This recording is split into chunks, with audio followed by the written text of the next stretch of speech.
In the vast emptiness of space, where stars twinkled like distant fires and planets floated silently in darkness, the crew of the Deathworlders fleet was going about their routine checks. Life aboard the flagship Dreadspire was usually calm, filled with the low hum of machinery, the occasional burst of intercom chatter, and the steady rhythm of navigation systems monitoring the galaxy. For centuries, the Deathworlders had traveled through the galaxy, feared and respected for their power and unmatched combat skills. They were called the deadliest fleet in the known universe for a reason. Every ship in the fleet was equipped with weapons that could obliterate entire planets, and every captain knew that their reputation often preceded them in conflicts. But despite all this, the crew had grown accustomed to the ordinary rhythm of life between battles, assignments, and patrols. That calm was about to be shattered. It began, subtly, almost imperceptibly, as a tiny flicker on the fleet's communication screens.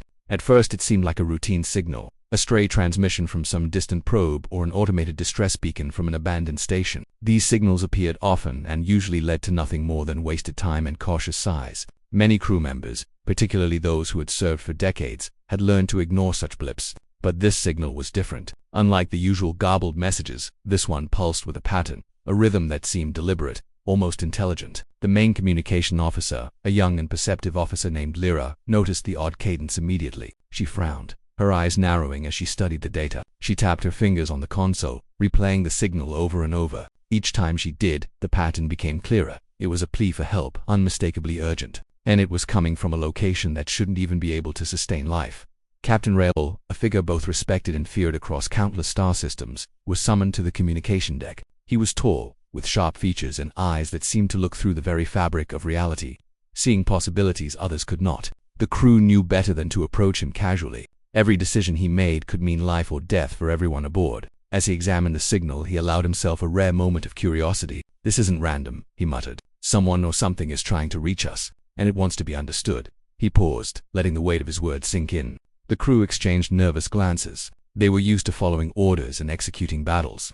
But encountering an unknown species, sending an SOS, was uncharted territory. The conversation quickly turned to strategy. Rail convened a meeting with his top officers, including Lyra, Tactical Advisor Jorik, and Science Officer Mira. Each of them brought a different perspective. Lyra emphasized the intelligence behind the signal, suggesting that ignoring it could mean letting a sentient species perish. Jorik, whose mind was honed for warfare, warned that responding to an unknown distress call could be a trap, a lure for the fleet to be ambushed. Myra, fascinated by the possibility of encountering a new species, argued that the SOS could provide unprecedented knowledge, maybe even alliances. The debate was heated, reflecting the complexity of the situation. It wasn't just about curiosity or morality. It was about survival, reputation, and the future of the fleet itself. After hours of discussion, Captain Rail made the decision. The Deathworlders would respond. The risk was immense, but so was the opportunity. Ignoring the plea could haunt him and the fleet forever. They would approach with caution, armed and ready, but open to discovering what lay at the other end of the signal. Orders were given to prepare the fleet for immediate departure.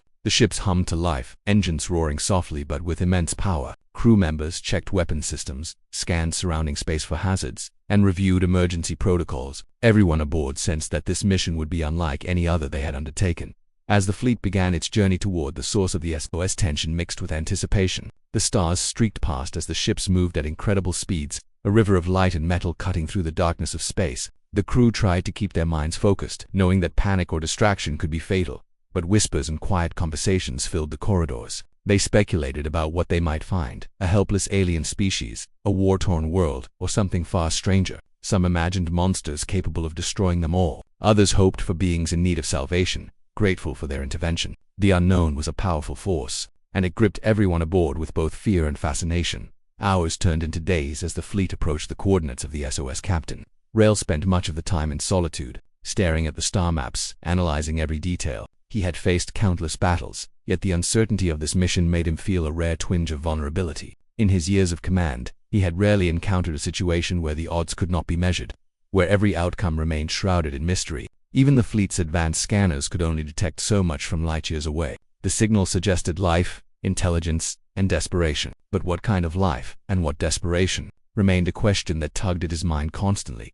The crew finally detected the SOS's home planet as a dark shape emerging in their sensors. It was unlike any world they had catalogued before. Its surface was scarred with strange patterns, deep chasms and massive fissures. Glowing veins of energy ran across the terrain, hinting at unknown and possibly dangerous activity below the surface. Atmospheric readings were unstable. The air was barely breathable for most species, let alone the fragile beings sending the SOS.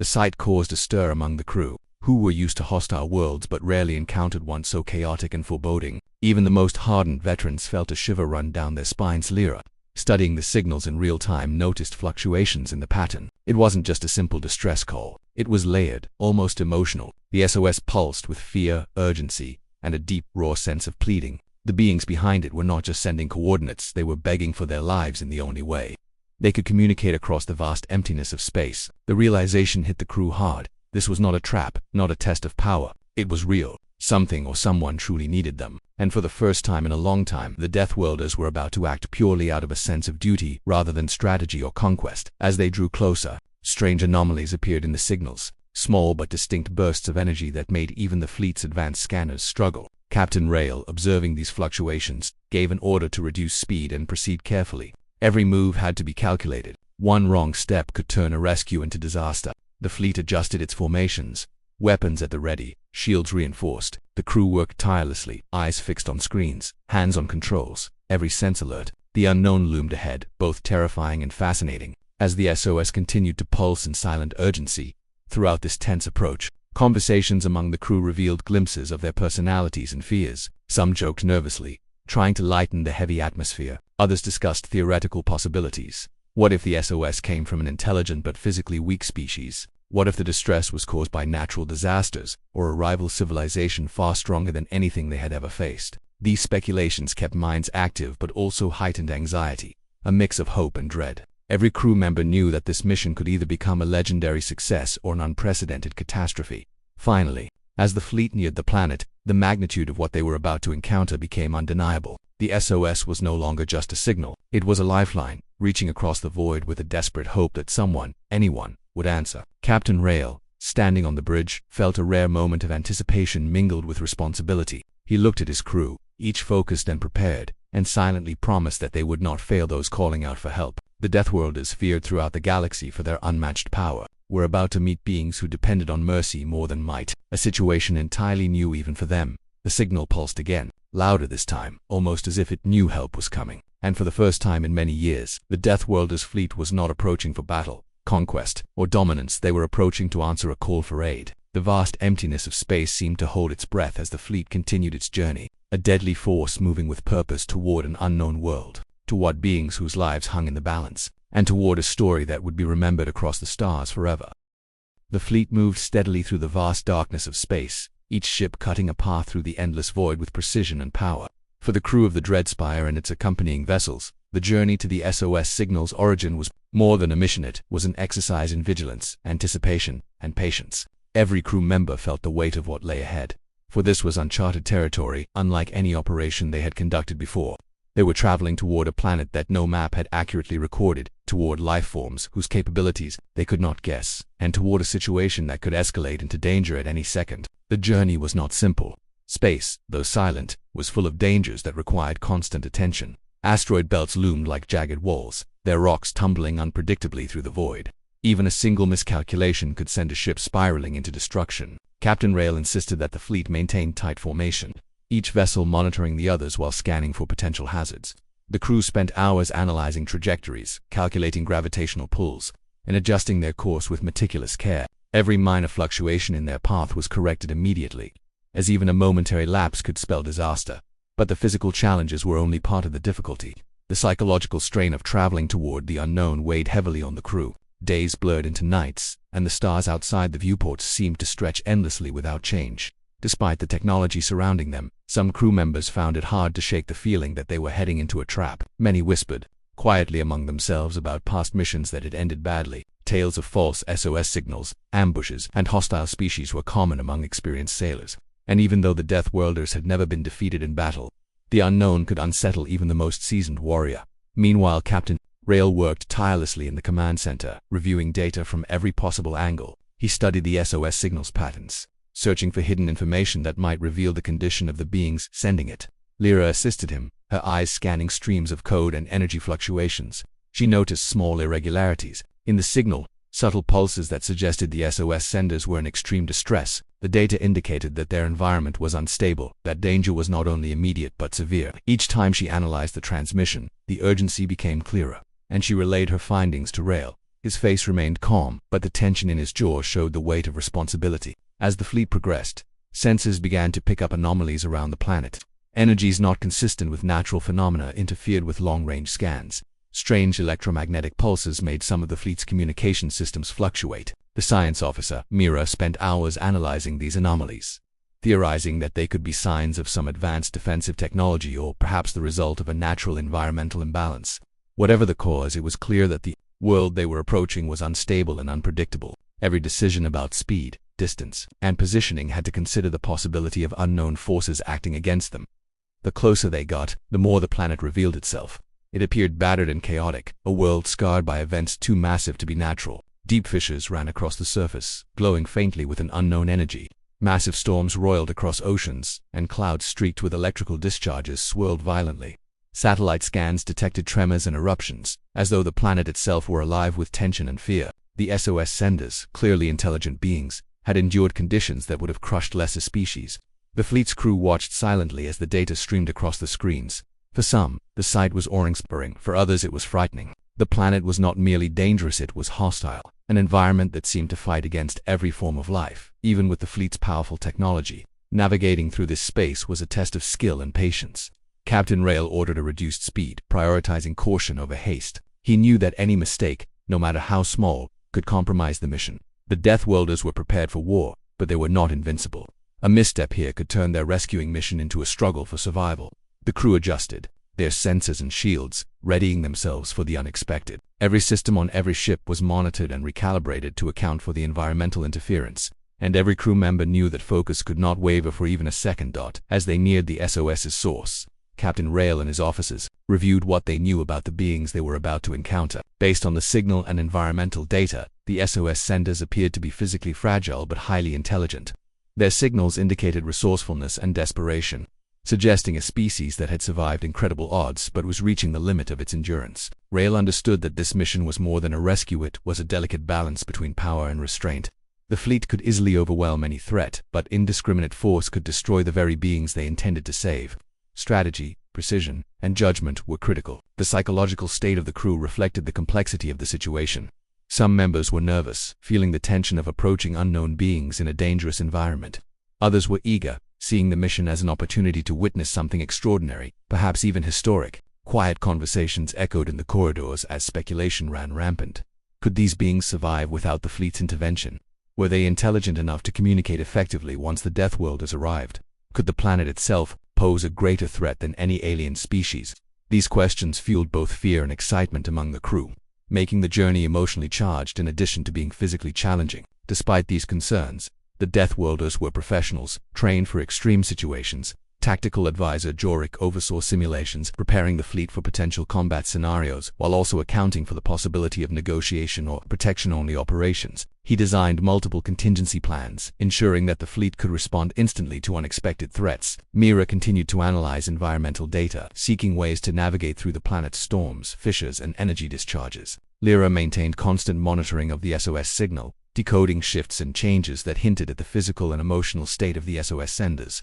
Every officer understood that this was a mission unlike any other, requiring a combination of skill, intelligence, and caution that few had ever needed to use simultaneously. As the fleet descended closer to the planet, visual scans began to provide glimpses of what lay ahead. Towering structures, likely remnants of cities or civilizations, were barely recognizable under layers of destruction. Rivers of molten rock and lava snaked through valleys, glowing red and orange against the planet's gray surface. Clouds of ash and energy storms swirled in chaotic patterns, making navigation increasingly difficult. The SOS senders were somewhere within this chaos, relying entirely on the Deathworlders' intervention to survive. The fleet moved carefully, weaving between dangerous anomalies, each crew member aware that one wrong move could be fatal. Throughout this phase of the mission, the tension aboard the ships was palpable. Even with centuries of experience, the crew had never faced a situation that combined unknown life forms, environmental hazards, and the potential for violent conflict. Every glance at the viewscreen reminded them that they were approaching something extraordinary, and the uncertainty kept hearts racing. Captain Rail, ever composed, continued to issue calm orders, knowing that his demeanor would set the tone for the entire fleet. His leadership reassured the crew, even as they faced unknown dangers, proving once again why the Deathworlders were feared and respected across countless star systems. By the time the fleet reached the planet's orbit, the situation had become urgent. The SOS signal pulsed faster, stronger, as if responding to the fleet's approach. The beings below were alive, intelligent, and desperate.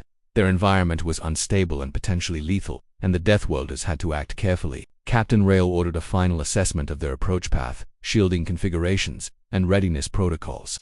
Every crew member braced for what was about to come, knowing that their skills and decisions could determine the survival of an entire species. The fleet had come to a dangerous world, ready to face the unknown, motivated not by conquest but by the possibility of saving lives. At that moment, the crew realized the enormity of their mission.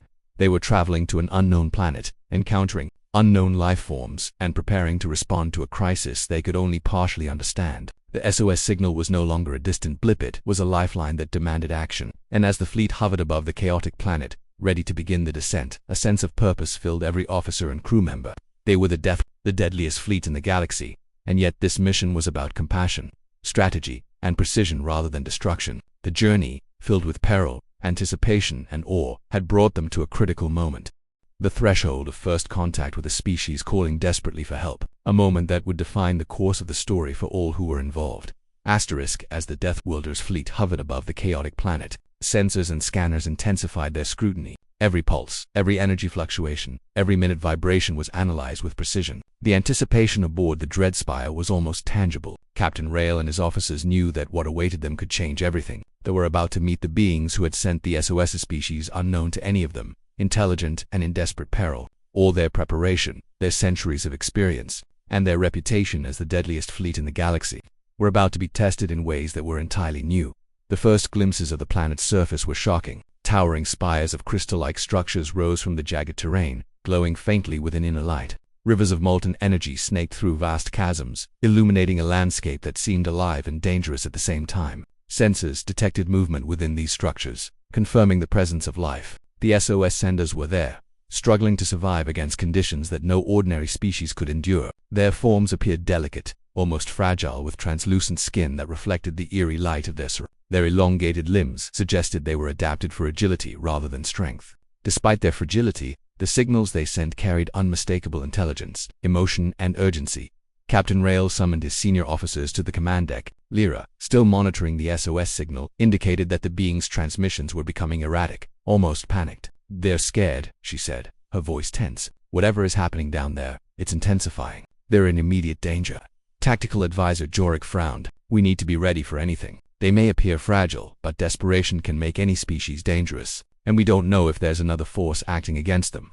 Science officer Mira pointed to the readings of unstable energy currents, explaining that these anomalies could interfere with the fleet's approach.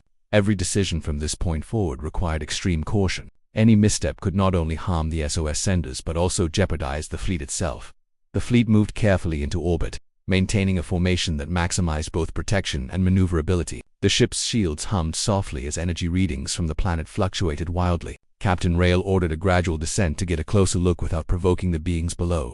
The closer they came, the more details emerged. The SOS senders were clustered in small groups, seeking shelter within natural and constructed structures. Their movements were deliberate but hesitant, as if they were aware of the fleet's presence and unsure whether to trust it. Rail observed silently, weighing the risk of immediate engagement against the necessity of intervention. This was more than a rescue, it was a first contact, and every action had consequences. Lyra worked tirelessly to decode the SOS signal, which now included layers of complexity previously undetected. It was not just a call for help, it was a communication of fear, strategy, and plea for survival. The beings were clearly intelligent, capable of thought, planning, and emotion. They were in conflict with a force stronger than themselves, one that had driven them to the brink of extinction. Myra's scans revealed structures that had been damaged in attacks, and patterns of energy bursts that suggested prolonged bombardment from an external source. The planet itself seemed to react violently, as if amplifying the chaos and danger surrounding the SOS senders. The crew understood that this mission was no longer a simple rescue, it was an urgent intervention to prevent total annihilation. Captain Rail addressed the fleet over the intercom. His voice was calm, authoritative, and deliberate, designed to instill focus and discipline. "We are dealing with beings who are intelligent, fragile, and desperate. Our objective is protection, not aggression. Prepare for coordinated deployment, but remember, we act with precision. Any miscalculation could destroy those we are here to save." The crew responded with silent determination, every officer and soldier understanding the gravity of their task. Weapons systems were set to defensive mode, shields were reinforced, and transport mechanisms were prepared to evacuate or assist as necessary. Every protocol was activated, every precaution taken. The fleet's reputation as the deadliest force in the galaxy now served a new purpose: protection. The first visual contact with the SOS senders was awe-inspiring. They were unlike any species catalogued in the Deathworlders records. Their skin had a translucent quality, showing faintly the flow of energy within their bodies. Their eyes, large and expressive, conveyed fear and hope in equal measure. They moved cautiously, often freezing when they sensed the fleet above. Unsure whether these new visitors were predators or saviors, Captain Rail watched them closely, noting their behaviors and reactions. It became clear that these beings were aware of their vulnerability and had adapted survival strategies that relied more on intelligence and caution than strength or combat. Despite their fragility, the SOS senders exhibited remarkable resourcefulness. They had created shelters from the environment itself, manipulating energy fields and natural formations to provide protection. Signals indicated attempts at communication between groups, suggesting an organized society with leadership, coordination, and strategy. This realization impressed the crew. These beings were not merely survivors, they were intelligent, adaptive, and determined. The Deathworlders had encountered countless species in their history, but few with such a combination of vulnerability and intelligence. Every officer on the bridge recognized the stakes. One misstep could cause panic, one aggressive move could provoke defensive actions, and one error could annihilate them all. As the fleet hovered closer, a new development occurred. Energy bursts on the planet's surface intensified, as though some external force was attempting to disrupt the SOS sender's environment further. Tactical scans revealed signs of hostile activity, likely from a species far more powerful and aggressive than the SOS senders. Jorik's tactical mind immediately began calculating engagement strategies.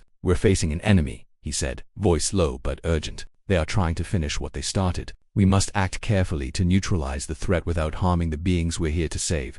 Captain Rail nodded, understanding that the balance between power and restraint would define this mission. The fleet initiated a controlled descent, maintaining a safe distance while projecting an overwhelming presence. The SOS senders reacted cautiously at first, some retreating into shelters, others freezing in place. Slowly, curiosity and hope began to replace fear in their behavior. It was a delicate dance. The fleet demonstrated power without aggression, reassurance without overstepping. Lyra interpreted subtle shifts in the SOS signal, noting that the beings were beginning to understand that help had arrived. Their pulses became steadier, less frantic, almost as if they were acknowledging the presence of protection. Captain Rail decided that a direct but cautious approach was necessary. Small observation teams were deployed in specialized craft, hovering close to the surface while remaining shielded from environmental hazards. These teams could monitor conditions firsthand, assess immediate dangers, and establish communication with the SOS senders. The first contact attempts were tense. The beings watched silently, uncertain whether to trust these towering figures above them.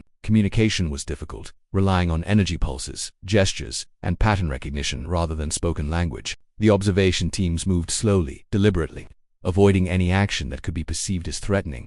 Over time, trust began to build. The SOS senders responded to careful gestures, subtle energy signals, and demonstrations of restraint. They began to reveal more about their situation. Attacks from a powerful invader had decimated their population, destroyed critical infrastructure, and left them struggling for survival. Captain Rail listened closely as information was relayed through Lyra's interpretations, piecing together a picture of desperation, bravery, and resilience. These beings had endured far more than most species could survive, and yet they had managed to reach out across the void for help.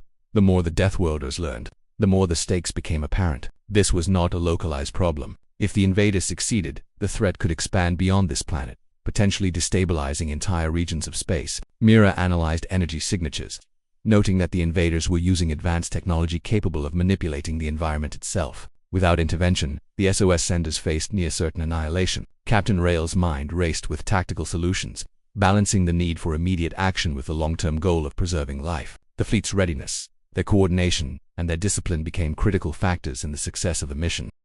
As night fell over the jagged terrain below the planet's day-night cycle was alien and irregular, the SOS senders began to show signs of hope. Some ventured slightly beyond their shelters, curious but cautious. Others sent pulses of gratitude and acknowledgement through the SOS signal, indicating understanding and relief. For the first time in their ordeal, they were no longer completely alone. Captain Rail allowed himself a moment of satisfaction, knowing that the fleet's presence had already altered the course of events. This was a pivotal moment. First contact had occurred, trust was building, and the path to survival was becoming clearer. The Deathworlders understood the challenge fully. The SOS senders were fragile, intelligent, and resilient. Their enemies were powerful and relentless. The environment itself was dangerous, with unstable energy, molten rivers, and violent storms. Every decision from this point forward would require precision, restraint, and courage. The fleet was ready, their experience and power now dedicated not to conquest but to salvation. They had seen the beings, understood their plight, and prepared to act decisively. The delicate balance of protection, strategy, and first contact had been established, setting the stage for the decisive actions that would follow. The Deathworlders fleet had hovered above the chaotic planet long enough to understand the full extent of the danger faced by the SOS senders. The alien species was intelligent but fragile, and the invaders threatening them were relentless, equipped with advanced weaponry and strategies that had already decimated much of the planet's surface. Captain Rail had analyzed every piece of data, calculated every possible outcome, and weighed every tactical choice. The time for hesitation was over. The fleet would act, and it would act decisively. The deadliest fleet in the galaxy was about to demonstrate its unmatched power, but this time with one goal in mind: protection rather than destruction. The first wave of Deathworlder ships moved into position, spreading across the skies in a formation designed for both defense and overwhelming offense. Each vessel hummed with energy, shields bristling with protective power, and weapon systems primed for precision strikes. Tactical advisor Jorik had devised a plan that would allow them to neutralize the invaders without harming the SOS senders. The strategy was intricate: suppress the enemy quickly, control the battlefield, and isolate threats while maintaining the safety of those they had come to rescue. The crew understood the stakes. A miscalculation could result in collateral damage or provoke panic among the fragile beings below. Every eye was fixed on the screens, every hand ready to execute commands, every mind alert to anticipate danger. As the Deathworlders fleet descended closer, the invaders appeared in full force. Massive ships hovered in the planet's upper atmosphere, firing energy bursts that caused localized explosions on the surface. Ground forces, if they could be called that, were equipped with weaponry that destabilized the environment further. Lava rivers boiled more violently, storms raged more fiercely, and the SOS senders were trapped in the middle, struggling to survive against a force far stronger than themselves. Captain Rail observed calmly but with sharp attention. He knew that raw power alone would not be enough. Precision and control would be required to save the helpless species. The first strikes were carefully calculated. Long-range weapon systems targeted the invaders' offensive structures, not the ground where the SOS senders were hiding. Energy beams struck with pinpoint accuracy, disabling turrets, cutting off reinforcements, and neutralizing threats before they could harm the fragile beings below. The invaders reacted, sending counterattacks that the Deathworlders' shields absorbed effortlessly. The sight was terrifying and awe-inspiring at the same time. A fleet known for destruction now moved with control and purpose, demonstrating restraint and strategy alongside their raw power.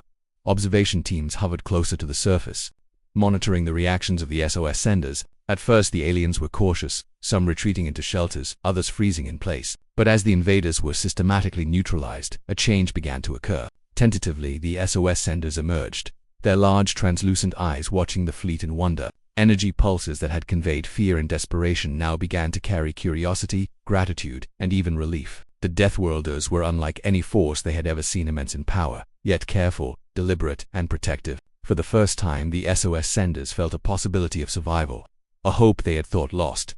Tactical engagement continued, escalating in intensity but always under the fleet's strict control. Medium and close-range ships moved to intercept any invaders attempting to escape into vulnerable areas, while long-range cannons maintained suppressive fire. Captain Rail's commands were precise and clear, each order designed to maximize efficiency while minimizing risk. The fleet moved like a single organism, responding instantly to changes in the battlefield.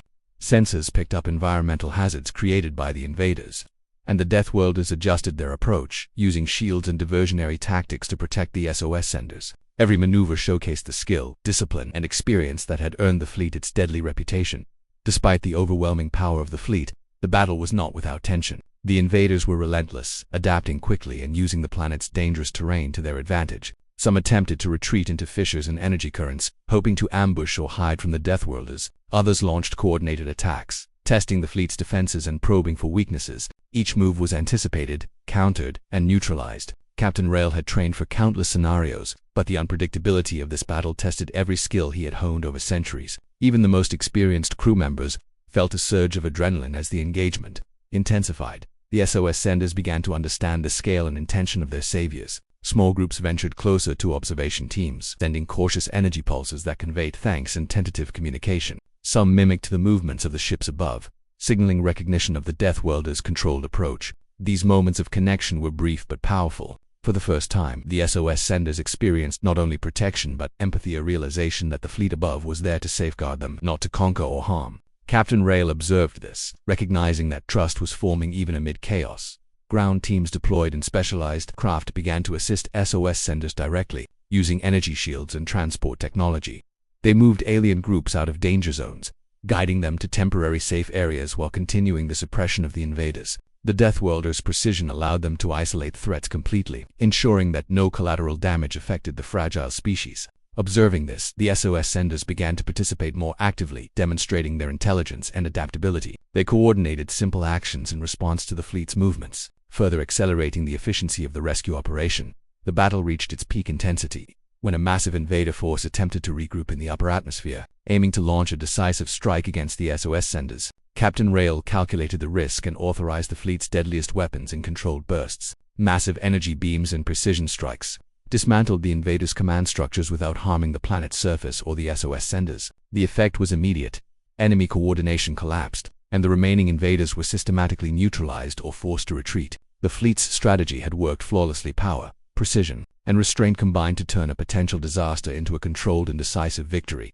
Once the invaders were defeated or driven away, the SOS senders began to emerge fully from their shelters. Their movements were hesitant at first but grew bolder with each passing moment. Energy pulses flowed toward the fleet, expressing gratitude, relief, and even wonder. The Deathworlders had demonstrated not only strength but mercy and precision, an unprecedented combination that left the SOS senders both awed and reassured. Captain Rail allowed the observation teams to establish more direct communication, facilitating exchanges of information about the planet's condition, the invaders' tactics, and the immediate needs of the species they had rescued. Throughout the operation, Captain Rail maintained control, ensuring that the fleet's actions remained deliberate and focused. Every victory was measured, every maneuver intentional. The crew understood that their purpose was not conquest or dominance, but the protection of a species in dire need. By the end of the engagement, the planet's surface had been stabilized as much as possible under the circumstances. Fires were contained, hazardous areas were isolated, and the SOS senders had been guided to safe zones. The fleet's intervention had prevented catastrophe,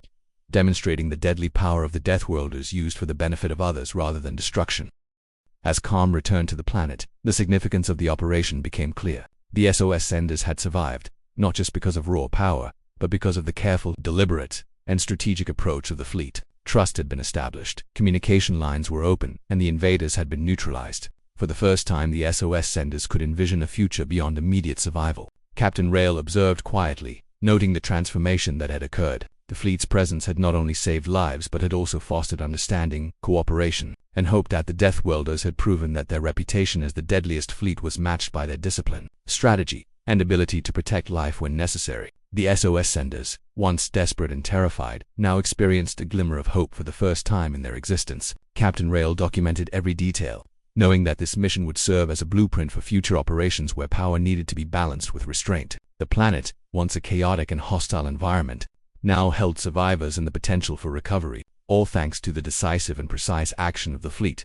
After the dust of battle had settled and the last remnants of the invaders were either destroyed or forced to retreat, a profound calm descended over the planet. The SOS senders, once trembling with fear, now moved with cautious relief through the areas that had been cleared by the Deathworlders' precise interventions. Their fragile forms seemed to glow faintly under the planet's strange light, a subtle reflection of hope returning to a species that had faced near annihilation. Captain Rail observed from the command deck of the Dreadspire, quietly noting the transformation taking place. The fleet had done more than defend. They had instilled confidence, safety, and an understanding that power could be wielded for protection rather than mere domination. The SOS senders began to emerge fully from their shelters, some still hesitant, others moving with deliberate curiosity. Their eyes, large and expressive, conveyed emotions that the Deathworlders had never before encountered so clearly. Relief, gratitude, wonder, and cautious excitement intertwined in their gaze. The energy pulses that had once conveyed panic and desperation now carried communication that was more nuanced, acknowledgement of the fleet's presence, tentative attempts to reciprocate gestures, and signals indicating trust. Lyra, monitoring these changes, reported to Captain Rail that the SOS senders were beginning to understand the intention of their rescuers. The process of building trust was delicate but unmistakably underway. Captain Rail knew that the mission's success required more than the defeat of the invaders. The SOS senders had endured unimaginable suffering and environmental hazards, and without assistance their survival was still precarious. He authorized observation teams and transport units to approach and control deliberate movements. Shields and energy fields were carefully deployed to create safe zones, guiding the SOS senders away from dangerous terrain, molten rivers, and unstable structures. Every action was designed to reinforce the perception that the Deathworlders were protectors, not conquerors, and that their presence was a lifeline rather than a threat. Over the next several hours, a remarkable process unfolded. The SOS senders, once isolated and frantic, began to interact with the Death. Small groups approached observation units, tentatively mimicking movements and signals, testing whether the fleet would respond with aggression or patience. Each response from the Deathworlders reinforced trust. When an alien signaled curiosity or asked for assistance through energy pulses, the fleet reacted with calm efficiency, providing help without intimidation. Over time, the aliens learned that the immense ships above, capable of unparalleled destruction, could also be agents of safety and guidance. This realization marked a profound shift in the dynamics between the two species. As trust grew, communication became increasingly sophisticated. Lyra and Mira worked together to interpret energy signals, mapping patterns and translating responses into coherent information. The SOS senders revealed aspects of their society, how they had been organized, their struggles against the invaders, and the strategies they had employed to survive. Despite their fragility, they exhibited intelligence, resilience, and ingenuity. Captain Rail listened attentively, understanding that the information they provided was vital not only for their immediate rescue but also for the fleet's future planning. The SOS senders were no longer helpless, they were partners in their own survival, working with the Deathworlders to stabilize their environment and defend against any lingering threats. The aftermath of the battle was a careful balance of restoration and protection. Energy stabilization systems were deployed to control the hazardous environment, repairing structural damage, redirecting dangerous energy flows, and mitigating environmental instability. Specialized craft transported groups of SOS senders to secure zones, providing protection from remaining hazards while allowing them to witness the fleet's capabilities and commitment. The aliens observed the fleet's operations with growing fascination, slowly understanding the combination of immense power and disciplined restraint that characterized the Deathworlders. This understanding fostered gratitude, awe, and a nascent desire for cooperation. Captain Rail convened his senior officers to evaluate the long-term implications of the mission. While the immediate threat had been neutralized, the SOS senders remained vulnerable without guidance and protection. The planet itself was fragile, and external threats could emerge again. Rail considered the broader picture. The fleet's involvement had not only saved lives, but had also created an opportunity for an alliance. By offering guidance, protection, and knowledge, the Deathworlders could ensure the survival of a new species while expanding their influence in a constructive, non-aggressive manner. The officers discussed strategies for ongoing support, environmental stabilization, and establishing communication protocols to foster trust over time. The SOS senders gradually began to participate more actively in recovery operations. Their natural intelligence and adaptability became apparent as they assisted in stabilizing critical areas, repairing damaged shelters, and monitoring environmental hazards. Energy pulses became more complex, reflecting communication that approached something resembling language. The aliens were learning from the Deathworlders while simultaneously contributing their own insights. This mutual exchange reinforced the bond between the species and highlighted the potential for collaboration beyond the immediate crisis. Captain Rail observed this interaction with satisfaction, understanding that their intervention had created a foundation for a sustainable and productive relationship throughout the operation.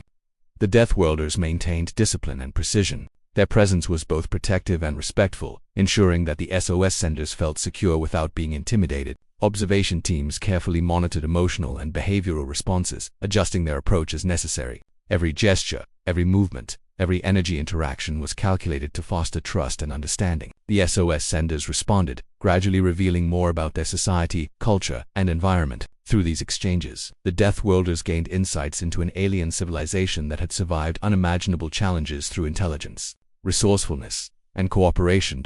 As the day drew to a close, the SOS senders expressed their gratitude in ways that were both profound and moving. Their energy pulses carried patterns of appreciation, acknowledgement, and recognition. Some ventured close to transport units, their movements indicating curiosity and a desire for connection. The fleet responded with calm reassurance, demonstrating that help and protection were constants, not conditional responses. These interactions, though subtle, represented a significant milestone. The SOS senders had come to understand the Deathworlders not as a force of destruction, but as a force capable of mercy, precision, and protection.